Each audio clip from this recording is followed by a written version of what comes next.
Parenting એટલે પ્રેમ, જવાબદારી અને સમર્પણનો સંતુલિત સમન્વય. પરંતુ આજના ઝડપી જીવનમાં માતાપિતા સતત દોડધામમાં રહેતા હોવાથી પોતાને માટે સમય જ બચી રહેતો નથી. આ જ કારણથી ક્યારેક થાક, ચીડચીડાપણું અને માનસિક થાક અનુભવે છે. થાકનું કારણ: દિવસભરનું કામકાજ, બાળકોની સંભાળ, ઘરકામ અને સામાજિક જવાબદારીઓ આ બધું સંભાળતા માતાપિતાના મન પર દબાણ વધી જાય છે. સમય સાથે આ થાક તેમની ઊર્જા અને ધીરજ બંનેને અસર કરે છે. પોતાનો સમય શા માટે જરૂરી છે?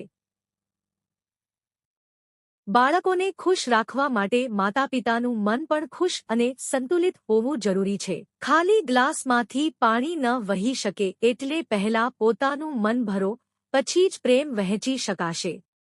રોજનો મી ટાઈમ બનાવો. દિવસના થોડા મિનિટ ફક્ત પોતાના માટે ફાળવો. સવારે થોડી વોક, સંગીત, વાંચન કે શાંતિથી ચા પીવાનો સમય જે મનને હળવું કરે તે કરો. આ નાનકડો વિરામ તમને ફરી નવી ઊર્જા આપે છે. સ્વાર્થ નહીં, સ્વસંભાળ. પોતાને સમય આપવો સ્વાર્થ નથી, પરંતુ સ્વસંભાળ છે.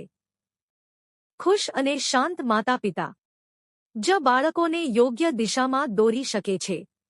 આધુનિક જીવનમાં પેરેન્ટિંગ કરતાં વધુ પડકારજનક બની ગયું છે. ટેકનોલોજી, સોશિયલ મીડિયા અને સતત તુલનાના યુગમાં માતાપિતાને ફક્ત બાળકોના ભવિષ્ય વિશે નહીં, પરંતુ તેમના માનસિક આરોગ્ય વિશે પણ સતર્ક રહેવું પડે છે. પરંતુ ઘણા માતાપિતા પોતાનો તણાવ છુપાવે છે, કારણ કે તેમને લાગે છે કે મને નબળાઈ બતાવવી નથી. પરંતુ હકીકતમાં, બાળકોને સૌથી મોટો પાઠ ઉદાહરણથી મળે છે. જ્યારે માતાપિતા પોતાના માટે સમય કાઢે છે, આરામ લે છે અને સંતુલિત રહે છે ત્યારે બાળકો પણ એ જ રીતે જીવનમાં સંતુલન શીખે છે. આ સ્વસ્થ પરિવાર સંસ્કૃતિનું બીજ છે. ક્યારેક માતાપિતાએ એકબીજાને પણ બ્રેક આપવી જોઈએ. એક દિવસ માતા આરામ કરે, બીજે દિવસે પિતા આવું આપસી સમજૂતીથી કરવાથી પરિવારમાં સહયોગ વધે છે.